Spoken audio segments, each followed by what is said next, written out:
Gente, bom dia. Hoje é dia 22 de abril de 2024 e nós estamos no sexto encontro desse grupo de estudos sobre a reforma tributária, tentando entender o texto da emenda constitucional e aguardando os textos das leis complementares.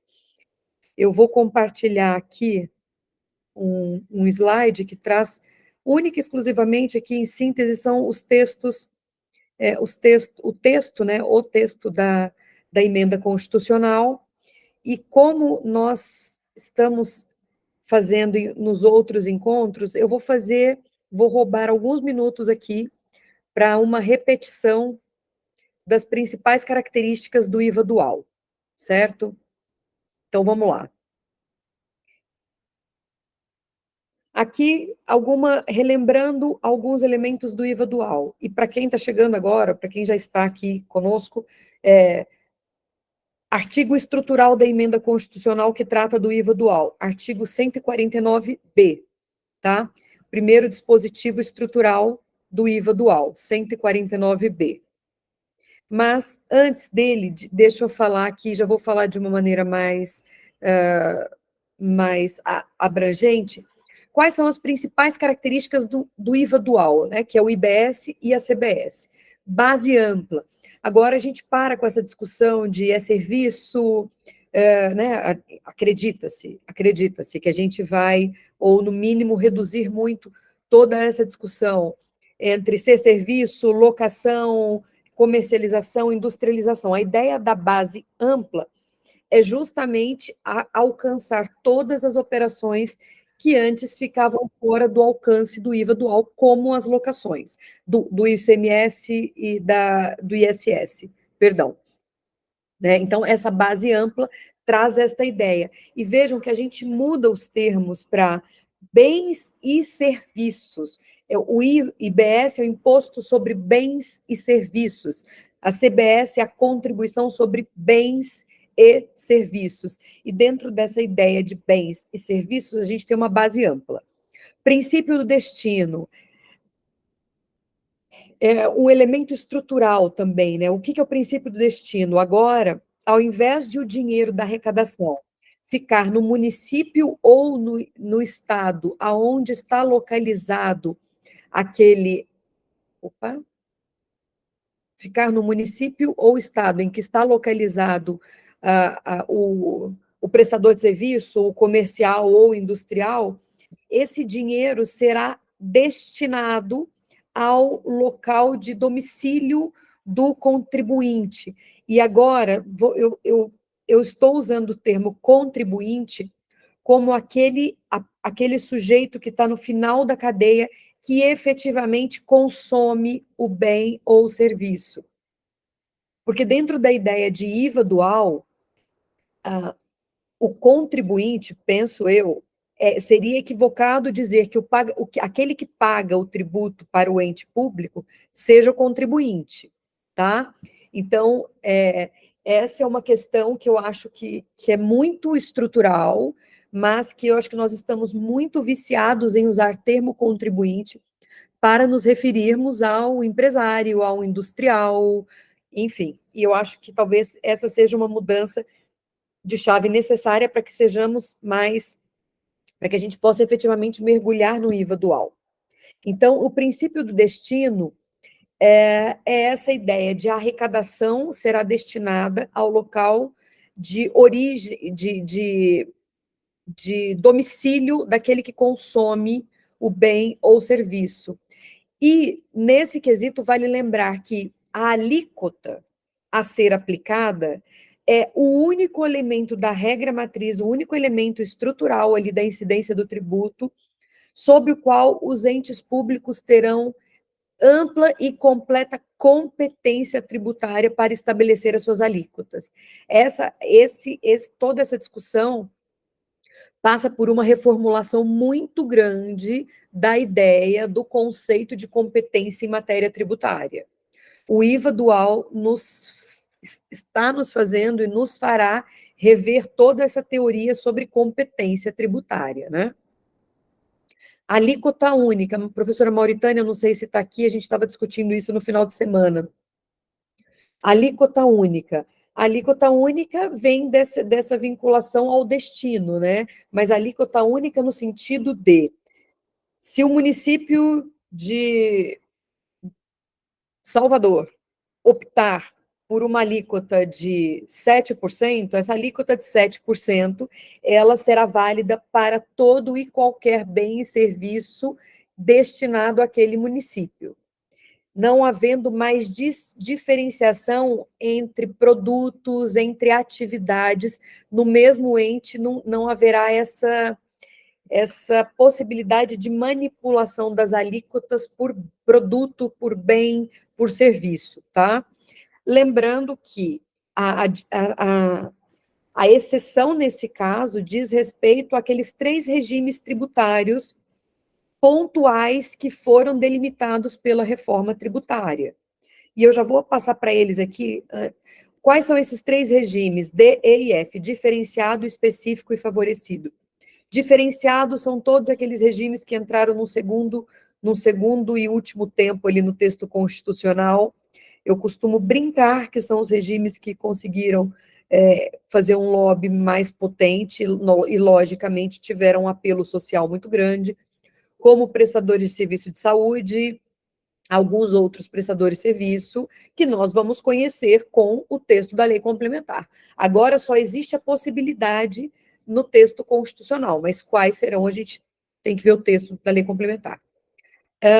Específico são aqueles regimes denominados, são específicos em razão da especificidade da operacionalização do negócio, como combustíveis e lubrificantes, como atividades imobiliárias, cooperativas, cooperativa está aqui e os regimes específicos, eles estão no artigo 156A, parágrafo 6º da Constituição, ok?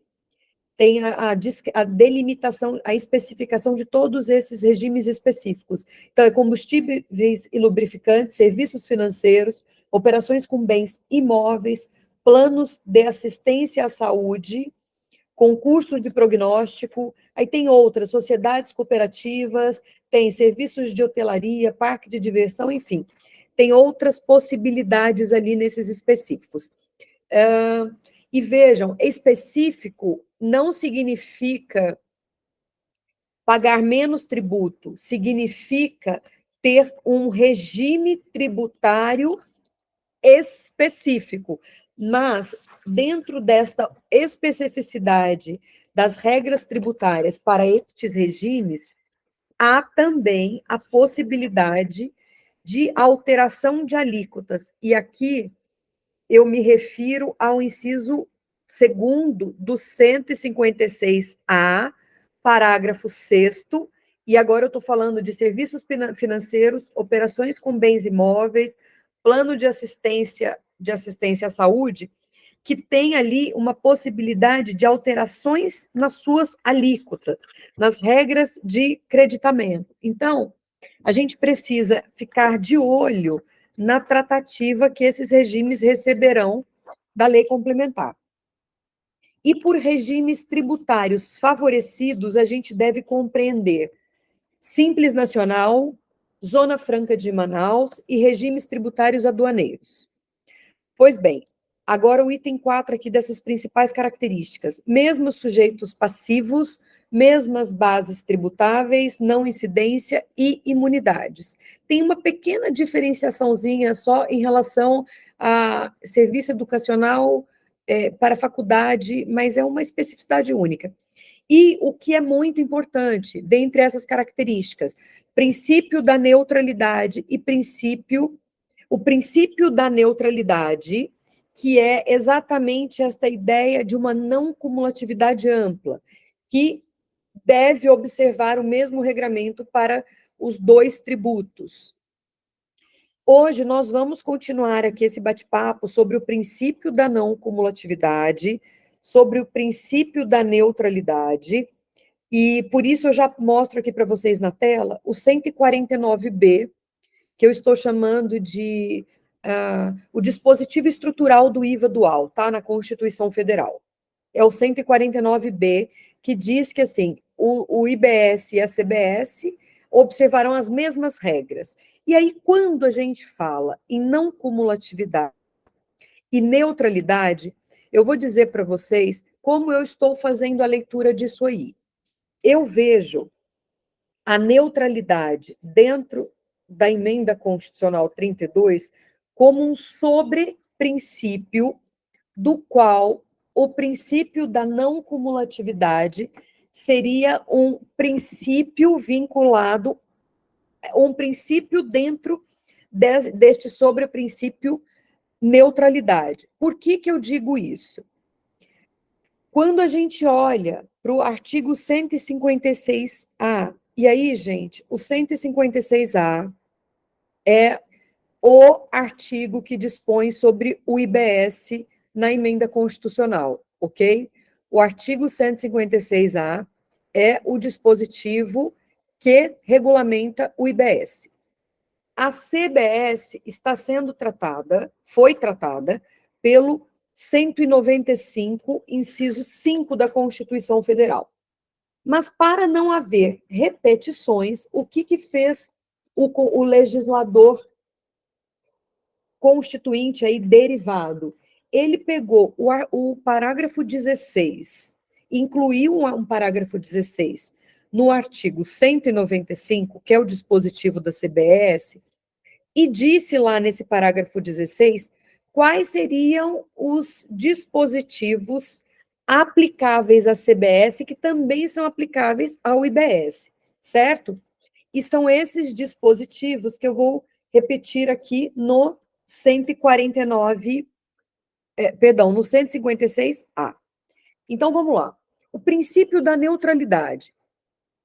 Por que eu entendo que o princípio da neutralidade ele se porta como um sobreprincípio dentro desse novo sistema?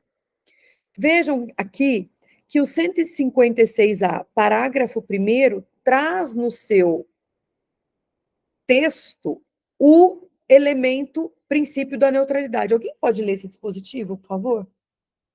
Esse parágrafo, o artigo, o caput e o parágrafo 1º?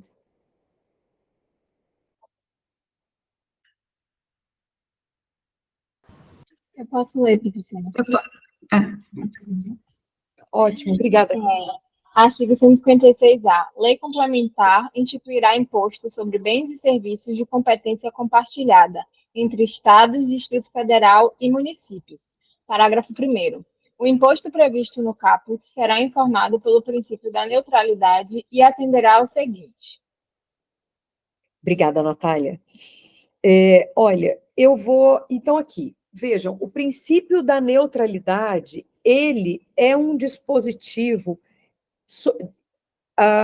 que traz, vejam bem esses slides aqui na sequência, que traz 3, 7, 10, 13 incisos dentro do parágrafo 1º.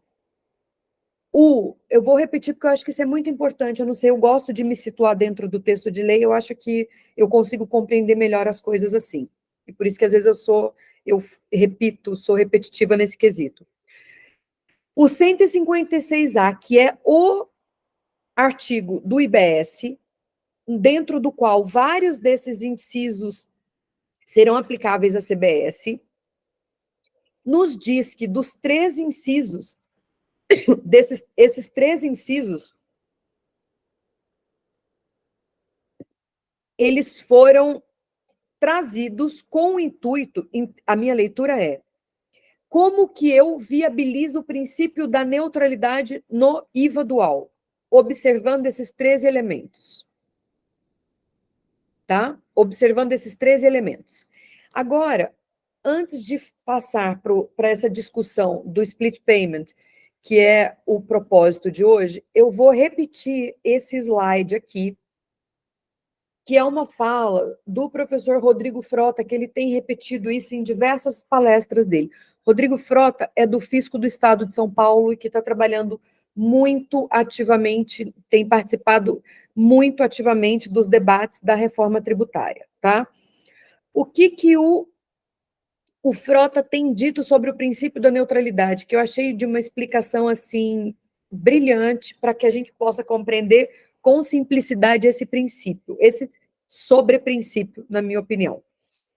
Ele construiu 4 desafios à implementação do princípio da neutralidade, com base nos problemas que nós vivenciamos hoje nos nossos tributos, que são chamados de tributos não cumulativos, mas que não necessariamente são cumulativos, né, no nosso sistema de hoje.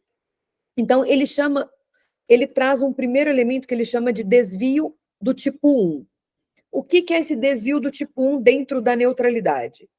Seria a limitação ao uso de créditos. Então, eu tenho uma lei ali, eu tenho o ICMS, que me permite fazer o uso, o creditamento de alguns elementos, mas vem uma norma ou uma obrigação com uma obrigação acessória, um dever instrumental, que me tolhe o direito de usar aquele crédito. Então, todas essas limitações ao uso de crédito, ele chama de desvio do tipo 1. O desvio do tipo 2, ele chama de creditamento. É o inverso do desvio do tipo 1. Enquanto no desvio do tipo 1 eu não consigo me valer dos créditos que eu teria direito por lei, no desvio do tipo 2, eu me credito em valores superiores ao que efetivamente devido. Então, o que seria esse desvio do tipo 2? Eu tenho uma operação que na cadeia anterior a alíquota, o tributo foi pago a alíquota de 12, eu quero me creditar a 18, a 17, a 20. Foi pago 4, eu quero me creditar a 17, a 12. Então, esses descompassos. E aí a gente tem muitos problemas aqui, a gente tem muitos problemas aqui né, com o crédito presumido, com todos esses fenômenos que foram criados por nós ao longo dos anos, que mitiga o crédito na etapa anterior, mas aquele que adquire quer se aproveitar de um tributo, de um crédito ali no montante cheio. Então, qual é a grande questão que, especialmente aqueles que são do fisco, estão falando, estão trazendo em relação ao princípio da neutralidade? Eu não posso, para que eu tenha uma não cumulatividade ampla, é preciso que a etapa anterior efetivamente pague o tributo no montante do crédito que será compensado pela etapa seguinte.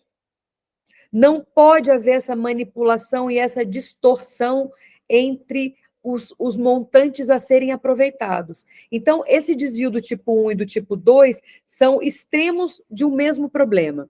O desvio do tipo 3 é um desvio que eu achei super interessante que ele apontou, quando ele usa que seria uma falta de isonomia entre concorrentes, entre setores, entre, né, sujeitos que atuam no mesmo setor, em razão de um planejamento tributário muitíssimo bem feito, eu segrego operação, né? Eu talvez ali me valer o máximo possível da legislação dentro de uma licitude, ok? Aqui nós estamos no campo dessa licitude. Então, esse desvio do tipo 3 são os planejamentos tributários que permitiriam um descompasso entre setores econômicos na tributação em que cada um desses agentes estaria pagando, e isso geraria uma concorrência desleal, né, dentro desse pagamento de tributo em razão da neutralidade. O desvio do tipo 4 é um desvio que afeta a neutralidade em razão do não pagamento de tributos aqui já em âmbito processual. A gente já está num contencioso administrativo e judicial. Então, esses litígios intermináveis e de longo período fazem com que o fisco, né, arrecade um valor muito inferior ao que se entenderia devido, e com isso acaba tendo que haver um aumento de tributo para que a arrecadação seja a mínima necessária para aquele ente, o que sobrecarrega aquele que paga o tributo corretamente. Então, ele traz esses 4 desvios, tipos de desvio, que eu achei genial para a gente refletir sobre o princípio da neutralidade, ou sobre o princípio da neutralidade. Certo? Alguém quer falar alguma coisa sobre isso? Alguma dúvida que eu consiga ajudar? Professora, eu queria comentar um pouquinho sobre esse desvio do planejamento tributário. Isso pode acontecer em qualquer regime, né? Até no regime atual, as empresas que têm um planejamento tributário mais cuidadoso, mais, enfim, vão se beneficiar de certa forma, né?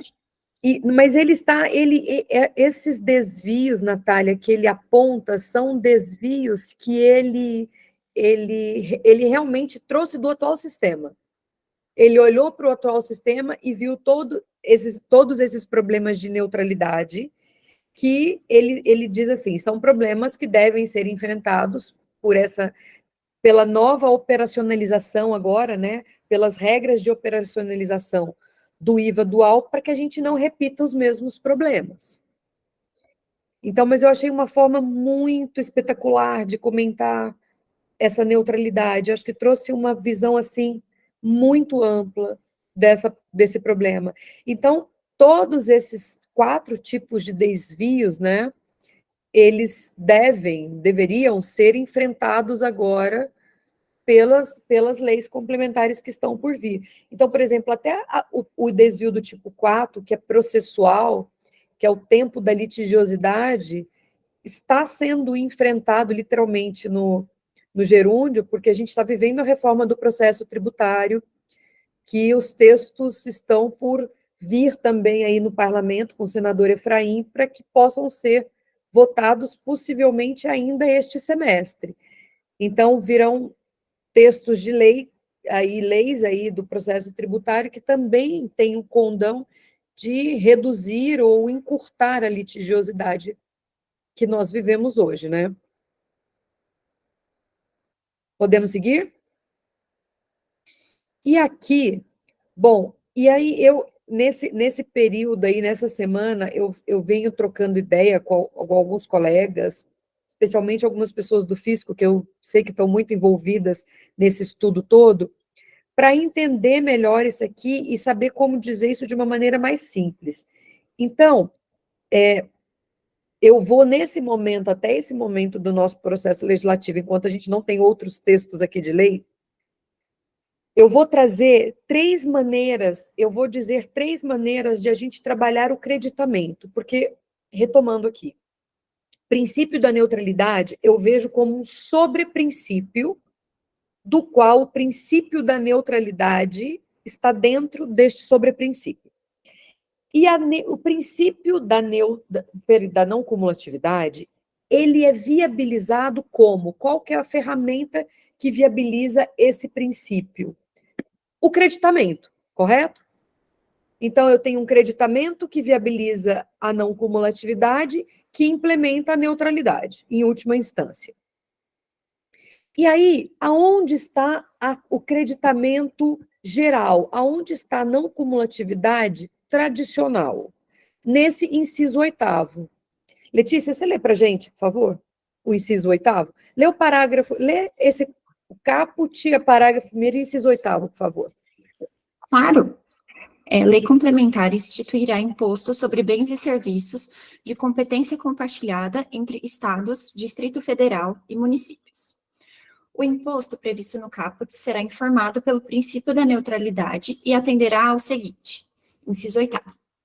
Será não cumulativo, princípio da não cumulatividade, compensando-se o imposto devido pelo contribuinte com montante cobrado sobre todas as operações nas quais seja adquirente de bem material ou imaterial, inclusive direito ou de serviço, excetuadas exclusivamente as consideradas de uso ou consumo pessoal especificadas em lei complementar e as hipóteses previstas nesta Constituição. Obrigada, Letícia. Então, esse dispositivo, o inciso 8º, é o dispositivo base padrão para a validação do creditamento. Ele é a regra geral, aonde eu vou me compensar, eu tenho uma cadeia aqui, né? Industrial, distribuidor e varejista. E no 4º elo, o consumidor, o contribuinte do IVA dual. nessa cadeia, então, o creditamento, ele é o creditamento tradicional. Industrial vende para distribuidor e, ao vender, ele vai pagar o IVA dual dele.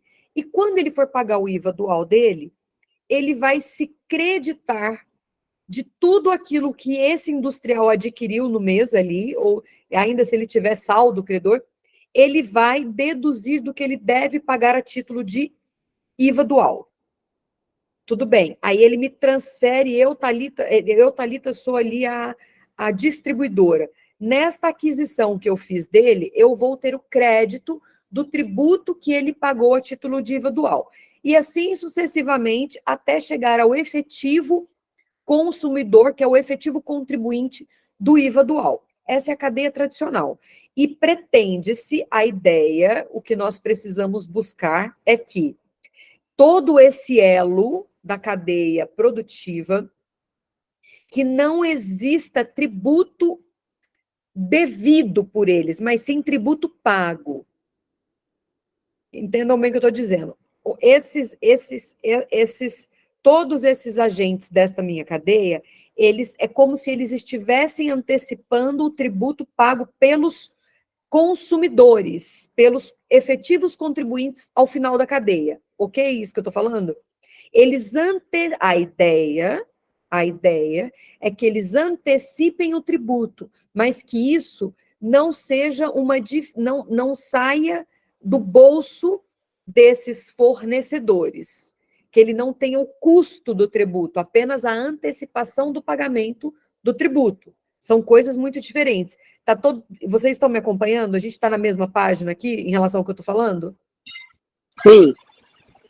Boa, vai dando notícia de vez em quando, só para eu saber se a gente está...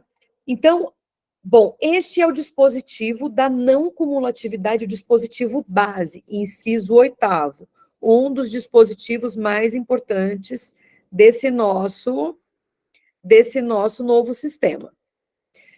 Agora, nós vamos falar sobre um elemento que tem um certo grau de complexidade para nós, especialmente porque é algo muito novo para a gente. Não todo ele é novo, tá, gente? A gente já o conhece de outras maneiras.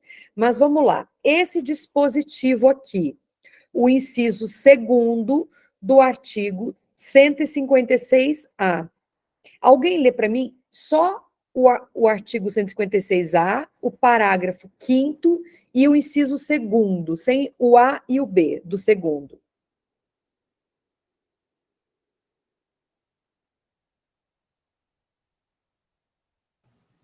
Posso ler? Entrei, já vou ler.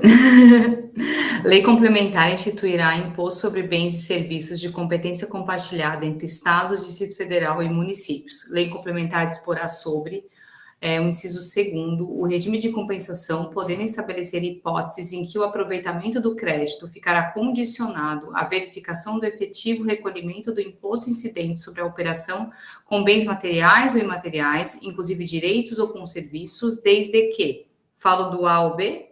E o B também? Não, pode parar um pouquinho, Carol, mas espera aí que você me ajuda aqui, por favor. Olha, então vamos lá. Primeira coisa, nós estávamos no parágrafo 1º do 156-A, que trata da neutralidade. E esse parágrafo 1º, gente, ele tem 13 incisos que são a espinha dorsal do IBS e da CBS. Beleza. Agora, nós pulamos para o parágrafo 5º do mesmo artigo. E esse parágrafo 5º, ele traz as balizas de diversos elementos do IVA dual.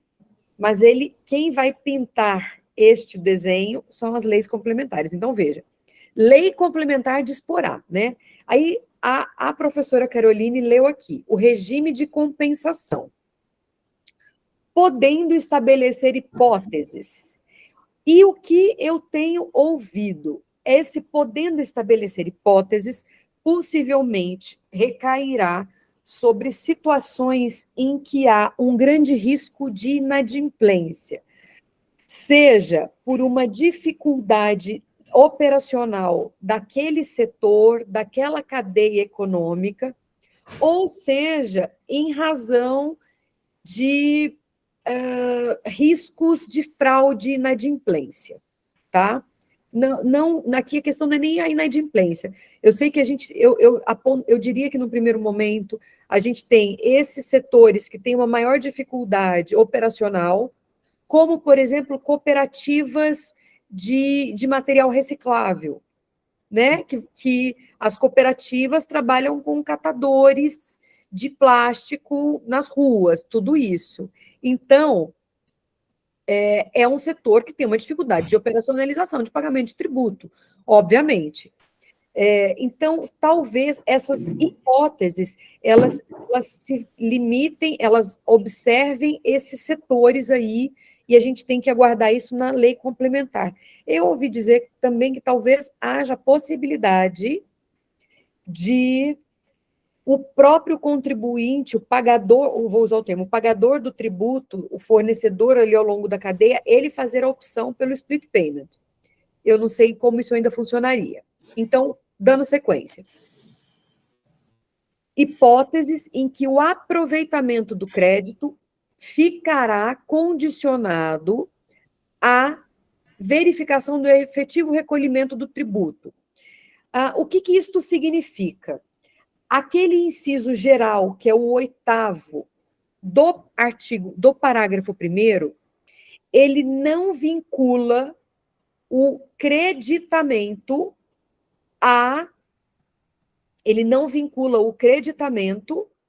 ao pagamento do tributo na etapa anterior, correto? Aqui não há esta vinculação. Já nesta modalidade de compensação que nós estamos chamando de split payment, elas só serão permitidas quando houver esta validação do tributo pago na cadeia anterior. De certo modo, aqui, aquele adquirente que está na etapa seguinte, ele atua, eu acho que não dá para dizer, né, gente, né, Carol? Não dá para dizer que ele não atua como um fiscal, ou, né, aí o pagador direto do tributo em nome da etapa anterior. Aqui há uma responsabilização tributária. Agora, os moldes em que isso vai acontecer é um detalhe que a gente, assim, são detalhes, né, que fazem toda a diferença, mas que a gente precisa acompanhar para a gente poder entender o que o governo federal, o executivo aí, capitaneado pelo executivo federal, desenhou para isso. Mas então todo mundo está entendendo essa distinção entre a regra geral e esta regra específica aqui desse split payment. Aqui eu preciso para eu me validar, para eu utilizar o meu crédito, eu preciso ter certeza que aquele da etapa anterior pagou. Lá no inciso 8º, não. E aqui, como que isso funcionaria? Só para eu voltar no 8º ainda, já que a gente está falando aqui do 8º. Vejam como que é o texto do 8º. Aqui, a compensação, ela se opera pelo imposto devido pelo contribuinte com o montante cobrado sobre as operações anteriores.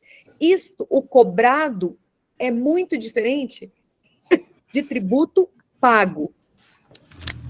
Essa distinção é fundamental para a gente entender o creditamento em âmbito geral e o creditamento em âmbito específico do split payment. Aqui, eu não preciso saber, eu não preciso comprovar, eu não preciso me garantir que aquele que me vendeu o produto pagou o tributo. Basta que o tributo tenha sido cobrado, ou seja, basta que eu veja o destaque ali na nota, beleza? Então, aqui vamos voltar agora para o split payment. Alguém tem alguma dúvida até este ponto? Não? Nada? Alita, Oi. eu tenho a seguinte dúvida. O termo split payment, ele vai se referir só a esse inciso 2º do parágrafo 5º, né?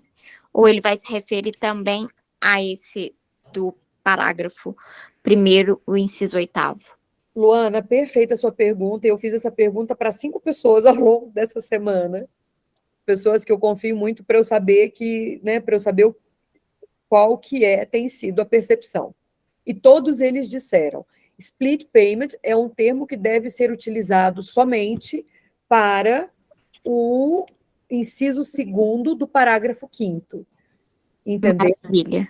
Muito obrigada. Imagina, então, olha só, o split payment, eu hoje, depois de ouvir essas 5 pessoas por quem eu tenho muita confiança no conhecimento técnico, eu digo hoje sem nenhuma dúvida, sem nenhum receio. O split payment na Constituição Federal, ele foi regulamentado pelo inciso 2º. E aí, eu estou usando um termo aqui, ó, o split payment do adquirente e o split payment, o termo bancário não seria o mais correto, mas eu vou colocar entre aspas aqui. Por quê? Porque eu já vou explicar a distinção entre os dois, tá?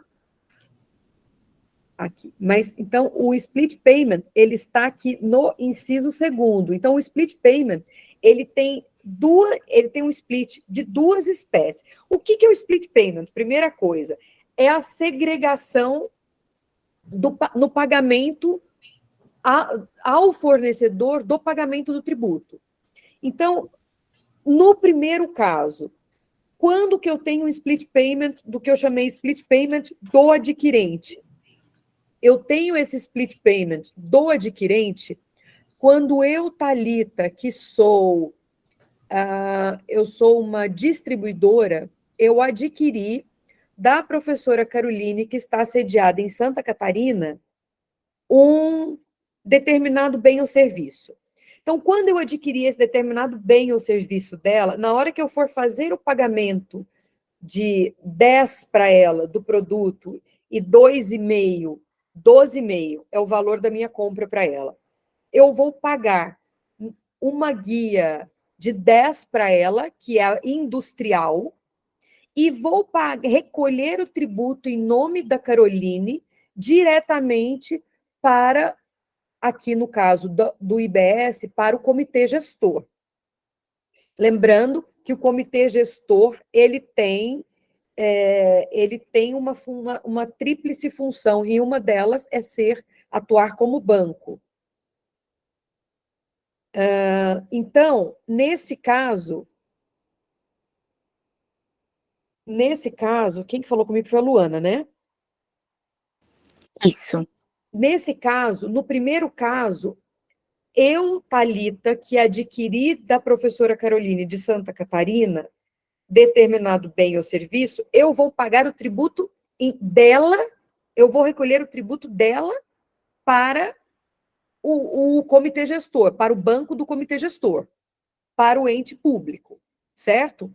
No segundo caso, o recolhimento do imposto na liquidação financeira, eu pago um boleto de 12,5 e na hora de se realizar esta liquidação financeira, suponhamos a instituição bancária ou entidade similar, vai receber os 12,5 da Caroline, do meu pagamento ali, do meu boleto, mas é um boleto emitido por ela, e a própria instituição financeira ou similar vai segregar este pagamento, 10 para a Caroline e 2,5 para pagamento de tributo. Ficou mais fácil compreender a distinção entre essas duas situações do split payment agora? Oi, professora, boa tarde, tudo bem? Boa tarde. Eu acho que eu não entendi, fiquei um pouco confusa. Seria a antecipação do pagamento pelo adquirente e depois o comitê gestor vai fazer esse repasse? O adquirente, eu, Thalita, sou adquirente da Caroline, correto? Esse tributo é devido pela Caroline. Mas eu, quando pago os bens ou serviços que eu adquiri dela, na hora que eu for pagar para o banco ou instituição similar, esse tributo ele vai ser repartido no banco na instituição financeira, a instituição financeira vai fazer essa divisão, esse split do pagamento. Ele vai dividir o pagamento e vai repassar a parte da Caroline, da fornecedora, e vai repassar a parte do tributo para o comitê gestor. O que acontece é, no split payment, o dinheiro não entra no bolso do fornecedor para depois ser pago para o ente público. A grande questão do split payment, gente, é essa. O dinheiro não entra no bolso daquele que está vendendo o produto. Ele sai do bolso daquele que adquire ou diretamente para o banco, ou diretamente para o banco, ou do adquirente para o próprio comitê gestor. Fala, Alessandro. Samara, eu não sei se ficou claro, se ainda está confuso. E acho que agora deu para compreender as hipóteses. Obrigada. Pode ir falando mais, porque aí eu vou entendendo as dúvidas e a gente vai discutindo em relação às dúvidas. Pode falar, Alessandro. Foi o Alessandro que levantou a mão? Alô, alô. Oi. Falando aqui, estava mutado, desculpa. Imagina. Em termos práticos, bom dia.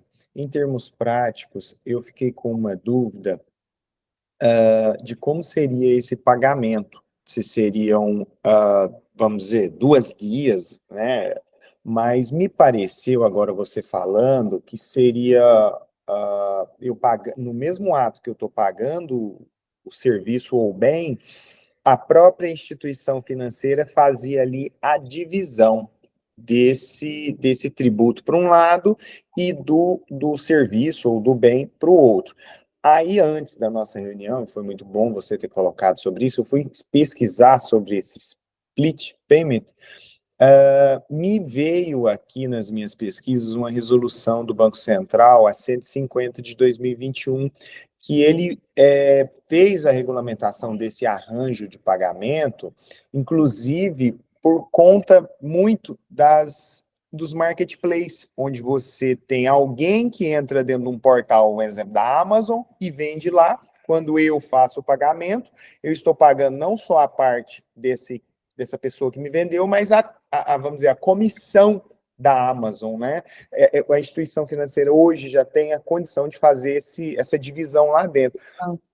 Então, eu acho que nós já teríamos ali um indício, eu diria, não sei se a palavra é bem essa, mas que a instituição financeira já está capaz de fazer essa divisão.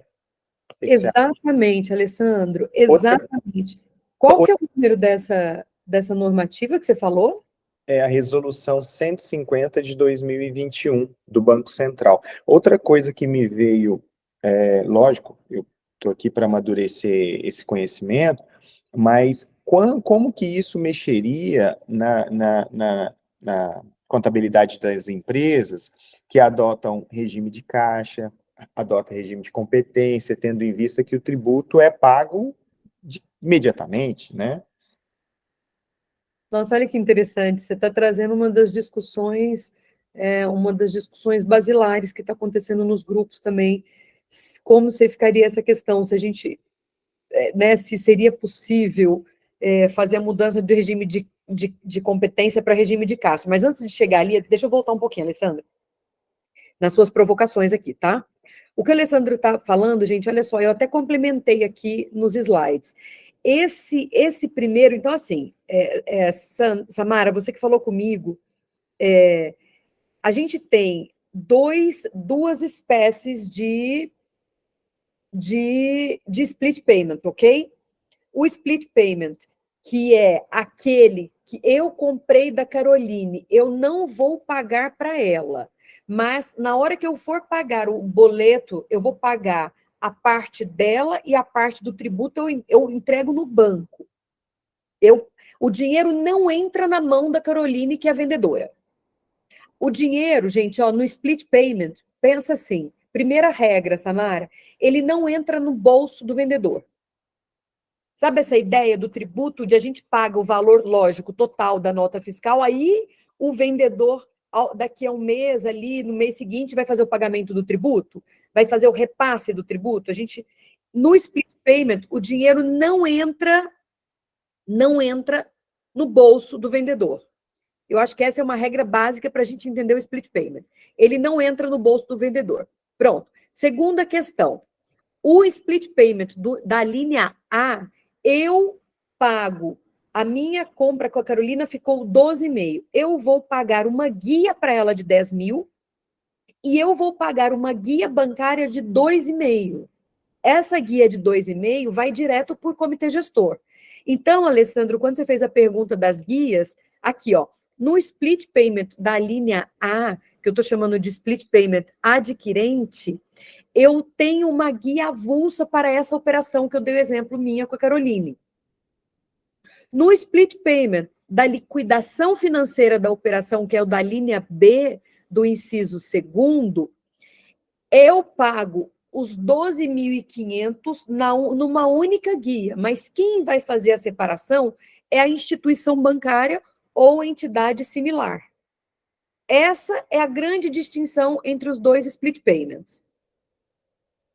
Ficou mais clara agora essa discussão, essa questão?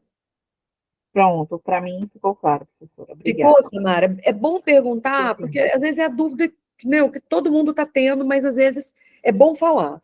E às vezes até quando a gente vai explicar, né, Caroline, professora Caroline, a Caroline também é professora, a gente explica, a gente diz de uma outra maneira em razão das perguntas, né? Isso ajuda a gente. Então, olha só, split payment, a linha A, eu pago uma guia para aquele que me vendeu e uma guia do tributo que vai ser, eu vou pagar diretamente para o comitê gestor. São 2 guias. Na guia, no pagamento do split payment, a linha B é uma única guia. Quem vai fazer a separação é o banco. Essas são as 2 grandes questões. Gente, pode abrir o áudio e falar, tá? Fica tranquila, Luana. Alita, esse da a linha B seria, assim, me ajuda a criar um exemplo. Esse da linha B seria, portanto, esse que é essa resolução aí que o Alessandro citou, a 150 de 2021, que na minha cabeça eu criei, né, eu criei, não, eu até li um artigo, que seria, por exemplo, o caso, eu comprei um produto na Hotmart, uma aula, então, o banco, ele vai segregar o imposto que vai, né, referente, vai dar o valor da Hotmart, vai dar o valor do criador do conteúdo e também ele se resolve a questão do imposto. Essa deveria ser, então, o inciso B. Mas eu não tenho um exemplo para o inciso A, um exemplo prático. A gente teria hoje, ou seria algo... Vamos pensar. Lembrando que, assim, só para a gente, eu acho que ser mais meticuloso, não é o banco que faz isso, é o próprio fornecedor, ok? Que informa isso para o banco, porque senão a gente acaba trazendo uma responsabilidade É das verdade. instituições que não são delas, tá? Só para a gente ficar...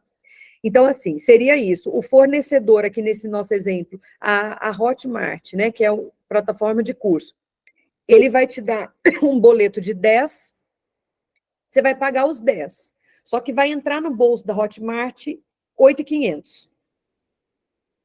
Vai entrar 7.500. 2.500, 25% de IVA, vai diretamente da instituição bancária para o comitê gestor em nome da Hotmart. Entendeu? Então, nesse caso, Luana, o banco não vai pôr 10 mil reais na conta da Hotmart. Ok? Ok. No caso da linha A, qual que seria o exemplo da linha A? A Letícia é dona, ela tem ali, ela coordena, é responsável por uma cooperativa de material reciclável. E ela recebe material reciclável de 100 pessoas de determinada região da cidade dela, ok? Essas pessoas não têm estrutura para pagar o tributo do IVA dual do que elas estão vendendo para a Letícia. Então, a Letícia, quando receber esses produtos destas 100 pessoas ao longo de um mês, e aí, para que ela não faça uma guia única, tá? O que se discute é essa possibilidade. Para ela não fazer uma guia única para cada um desses 100 vendedores, para cada um deles vai fazer uma guia, ela vai, está se discutindo isso, poder fazer ali uma guia ao final do mês, no início do mês seguinte, quando ela for pagar o IVA dual, ela vai recolher o tributo em nome destas pessoas. Então, se ela tinha que pagar 100 para uma pessoa, ela vai pagar 7.500. Porque 2.500 ela vai pegar e vai pagar em uma única guia desse montante do tributo diretamente para o comitê gestor. Ficou mais fácil, Luana? Ou ainda está confuso o exemplo? Ficou mais fácil, obrigada. Então, por exemplo, eu acho que assim, armazéns que recebem grande quantidade de produto, às vezes de pequenos fornecedores. Eu sei que um exemplo de algo parecido que acontece hoje são vamos supor, uma indústria, uma fábrica de queijo. Ela compra leite de diversos produtores. E para esses produtores, vai recolher o IBS, não é tão simples, não é tão fácil.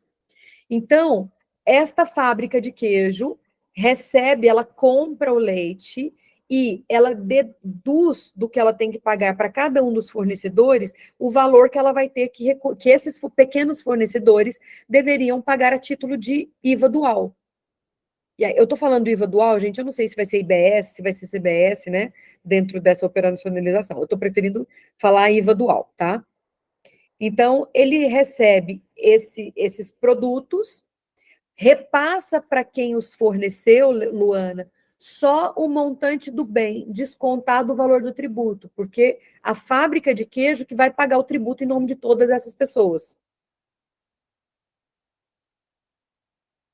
Luana? Ficou bastante claro, Thalita. A minha dúvida também é porque lendo sozinho, sem ler essas alíneas, quando eu li aqui, ficará condicionado a verificar, né, o aproveitamento do crédito ficará condicionado à verificação do efetivo recolhimento do imposto, aí, quando eu lia sozinho, eu não imaginava, assim, né, na cadeia, assim, como que vai ficar, assim, né, empresas muito simples que não recolherem. Aí, essa hipótese aqui, porque lá, quando você foi no parágrafo 1º, inciso 8º, aí quando você falou montante cobrado, você esclareceu que o montante cobrado ele é diferente do valor pago e bastava o destaque na nota. Aí, nesse caso aqui, desse inciso 2º, quando fala, né, o aproveitamento do crédito ficará condicionado à verificação do efetivo recolhimento, nesse caso aqui é pago. Neste caso é pago. Perfeito, Luana. Perfeito. Exato. Aqui é pago. Quando a gente lê, o aproveitamento do crédito ficará condicionado, ficará vinculado, né, ao efetivo recolhimento. Aqui fica, então assim, eu só aproveito aquilo que efetivamente foi pago. Aí esses exemplos que a gente acabou de construir, eles também estão condicionados à lei complementar, porque pode ser que essa hipótese desse exemplo da linha A, talvez pode ser que mude, né? Isso. Porque que aí você colocou que estariam o que se comenta é que essa situação ela não vai ocorrer para tudo, ela vai ocorrer então para situações de risco de inadimplência. A gente não tem certeza, né? Pode ser que mude. Assim, o que eu ouço, o que eu ouvi são situações que seriam passíveis de um split payment, entendeu? Cadeias que são, operacionalizações que são assim, que seriam mais adequado a esse método de tratamento tributário. Por exemplo, você imagina diversos produtores de leite vendendo leite para uma fábrica de queijo. Imagina esses produtores ali tendo que pagar o tributo, entendeu? Eu sou de Minas, então eu entendo muito bem o que é essa situação dali das regiões. São geralmente pessoas que, né, não tem... Seria muito mais difícil, né, fazer isso. Perfeito. Então, esse seria um exemplo. Porque lendo isso sem pensar que vai ser uma situação específica, aí realmente ficou muito confuso de entender. Mas agora, com esses exemplos e essa questão que, né? Facilita, né, Luana? Facilita. E também esse recorte, que não vai ser para tudo, vai ser para situações específicas, né? No caso aí, o risco de inadimplência. E uma outra possibilidade que eu ouvi são setores, empresas, não setores, tá, gente? Empresas que teriam um baixo grau de conformidade, ou seja, empresas que poderiam ficar fazendo treta, tá? Então, quem adquirir daquela empresa teria que fazer o recolhimento do tributo em nome dela. E aí, só para lembrar o seguinte, é que vale comentar também que, só para vocês entenderem aqui um pouco o contexto legislativo, a PEC 45, ela não trouxe o split payment. A PEC 110 trouxe, sim, o split payment, mas trouxe como regra geral. Então, na PEC 110, somente seria possível o creditamento quando do efetivo pagamento do tributo devido.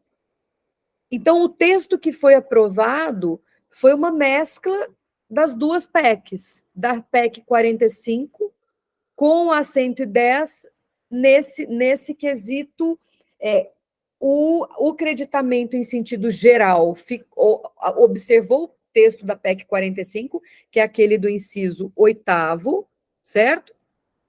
Que é esse aqui do 8º, que fala de tributo cobrado. Ou seja, o tributo, a gente pode imaginar assim, o tributo destacado na nota fiscal.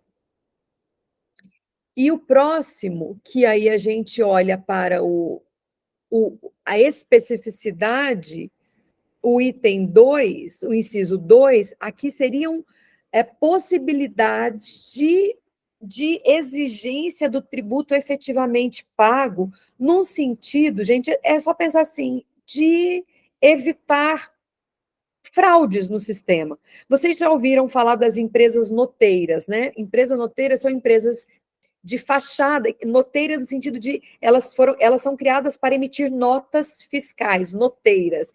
Então, essa simulação de criação de notas fiscais para dar direito à compensação ali, para fazer valer um creditamento que não existe de verdade, de uma operação que não existiu, mas compra e venda de nota fiscal, gente, isso ainda existe hoje em dia, tá? Então, você simula ali que você realizou uma operação e você ganha crédito, né? Você está fraudando o fisco, fraudando a sociedade e gerando uma concorrência desleal. Enfim, eu acho que agora, nesse primeiro momento desses nossos encontros, o split payment está ok, né? Na próxima semana, eu vou começar falando com vocês de uma fraude chamada fraude carrossel, que é uma fraude famosa que aconteceu na Europa, que diz respeito ao IVA e essas empresas noteiras. Vamos falar sobre ela, Carol, me ajuda, e aí você me ajuda a explicar, se você quiser até explicar essas empresas noteiras, a gente começa com uma fala sua sobre as empresas noteiras, aí depois nós damos sequência aqui nesse crédito, em outros elementos do creditamento do princípio da não cumulatividade. Aqui, as que acontecem aqui eu conheço bem, como aconteceu no nível, eu vou ter que dar uma olhadinha, a gente discute antes. Aqui eu conheço bem, que eu já vi algumas situações na prática, assim mesmo, dessas empresas. Não, e é bom que a gente traz essas situações aqui do nosso circuito, e traz esse exemplo europeu aí sobre essa fraude carrossel. Legal. Gente, alguém tem alguma... Obrigada, Carolzinha. Alguém gostaria de fazer algum comentário, alguma dúvida, antes de nós encerrarmos? Professora, tudo bem? Eu tenho uma dúvida. Como que vai ficar a parte de comprovação desse efetivo pagamento? De quem? Porque, imaginando numa cadeia produtiva, como que eu consigo ter a certeza de que na cadeia anterior teve o efetivo pagamento e não uma declaração, mas não realizado o pagamento? Bela pergunta, Letícia. A minha compreensão até o momento é o seguinte: a gente precisa se ocupar com o crédito, com o tributo pago por aquele que está exatamente antes de você, e não por toda a cadeia, entendeu? Num primeiro momento. A ocupação do adquirente é de quem ele adquiriu. Então, esta obrigação só vai se tornar exigível se a gente estiver dentro do split payment. E aí, como que você garante que ele pagou? Na realidade, você que vai pagar por ele, entendeu? Ao invés de dar o tributo, é igual a história que eu falei da professora Carolina, ao invés de eu dar o dinheiro do tributo para ela, eu dou ou para o banco ou eu entrego numa guia avulsa. E aí eu garanto que o dinheiro... Como que eu garanto, então, no final das contas, Letícia, é não deixando o dinheiro entrar no bolso dela. Uhum. É pagando por ela. E isso, né, gente, gera um outro viés aí que vai gerar discussão, que é a responsabilização pelo pagamento do tributo, né? É um outro viés aí. E o Alessandro mencionou aqui essa resolução do Bacen, que foi criada para os marketplaces, e aí, ó, vale lembrar também, tem um dispositivo aqui, nesta legislação, que foi criado aqui, Alessandra, ele não está aqui, porque aqui nós estamos falando do creditamento, mas é o parágrafo 3º do 156B, que é um dispositivo que foi direcionado para os marketplaces, que é o parágrafo 3º do artigo 156A. Tá? Ele é que traz uma responsabilização de marketplace. Com base, eu sempre gosto de pensar, Thalita, no aspecto prático. Imagine a seguinte situação: você vai comprar determinado produto ou serviço, você recebe a proposta. Eu acho que nesse primeiro momento de adaptação, né, tudo que tem que estar muito bem claro, porque eu preciso saber se eu vou pagar para a pessoa com o tributo ou não. Além daquele valor, eu tenho que recolher o tributo. Eu acho que isso tem que estar muito claro para depois eu não chegar num finalmente, falar, opa, mas além desse preço tem um tributo. Acho que essas coisinhas tem que ser muito bem claro. Não, isso, Alessandro, a gente espera que venha todo esse desenho na lei complementar, entendeu? Se o split payment vai ser viabilizado agora ou não.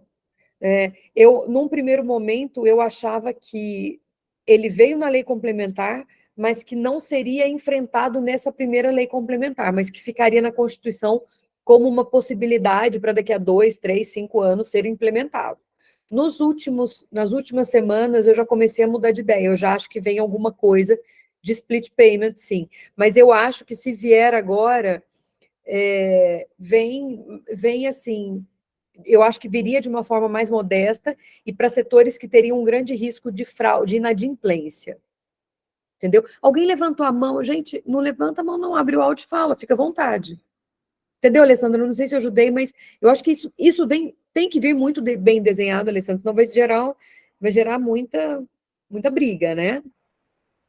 Boa tarde, professora. Sou Rita Água de Salvador, sou aluna aqui. Rita, Tudo bem? bom Estou com dia. a câmera fechada, que eu estou na cozinha preparando comida. Deixa eu Delícia. te falar uma coisa, professora, sobre esse pagamento aí, que a senhora disse que essa modalidade de fazer a guia, o comprador do bem e serviço recolher, garante que o fornecedor não deixe de pagar o tributo. E que garantia nós vamos ter que o comprador vai emitir a guia e não pagar? Ele precisa disto para ele se creditar do tributo que ele vai pagar na etapa seguinte, entendeu, Rita? Ah, entendi. Porque Entendi. assim, eu comprei da professora Caroline, eu estou em São Paulo, comprei da professora Caroline, que está em Santa Catarina, e eu sou distribuidora, ela industrial, e você varejo. Você vai vender em Salvador, beleza? Beleza. Quando você compra de mim, eu vou vender para você, eu vou ter que pagar tributo, correto? Correto. Esse tributo que eu for pagar, eu só vou me creditar desse montante na operação com a Caroline se eu houver pago, porque é uma regra desse split payment. E aí, mas aí, Rita, também entra na sua pergunta essa questão da responsabilização tributária. Porque se eu tiver que pagar só para eu me creditar, eu posso falar, não vou pagar porque eu não quero antecipar o custo do tributo, o custo do dinheiro, né? Vamos supor, Exato. então, e aí tem uma questão muito interessante sobre essa questão do custo do dinheiro, porque por mais que a gente fale em não cumulatividade, a postergação no tempo para o direito do compensar é um custo para o fornecedor, né? Para o empresário, para o industrial, para o prestador de serviço. Então, essa compensação não pode demorar muito para acontecer, sob pena, sob risco de essa cumulatividade ser mitigada, né? A não cumulatividade ser mitigada. certo? Compreenderam o que eu falei aqui agora, Rita? Sim, professora, obrigada. Gente, então acho que é isso, né? Passamos aqui alguns 8 minutinhos, dá 1 hora. Próxima semana a gente volta falando ainda de não cumulatividade. E aí, Carol, fala sobre a fraude fraude carrossel europeia. É super interessante ela. Deixa comigo, pode contar comigo semana que vem. Obrigada, Carolzinha. Gente, beijo então. Boa semana para todo mundo. Beijo, Boa obrigada, semana. professora, e a todos. Um abraço. Professora, Beijo, obrigada, boa semana.